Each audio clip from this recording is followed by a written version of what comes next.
А ты знаешь, как сказать, что что-то легко, не говоря слово fácil? Ну или упоминая его только как небольшой оттеночек.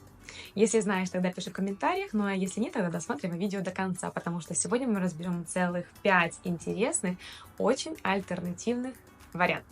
Итак, первое это ser chupado. Касательно какого-то действия, ситуации или предмета мы скажем es chupado. Chupar это облизывать, что-то уже облизано, да, уже проговорено много раз или передумано, продумано, поэтому это легко.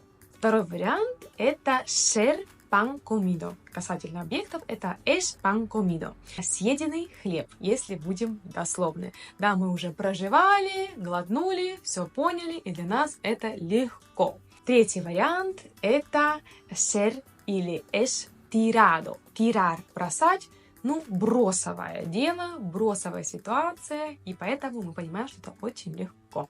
Четвертое это ser más fácil que pelar un plátano. Быть легче, нежели почистить банан. Да, вот такое вот интересное сочетание. Хоть здесь и присутствует слово fácil, но оно имеет оттенок в сравнении. И пятый вариант это ser sencillo como el ABC. Быть таким же легким, как алфавит, потому что А, Б, С – это первые три буквы алфавита или короткая форма от алфавита абецедарио. Вот такие вот альтернативные варианты имеет наш fácil. Применяй данные фразы у себя в обиходе, чтобы разнообразить свою речь. Ну а больше фишек в испанском ты найдешь у меня в блоге, поэтому заходи и обязательно подписывайся.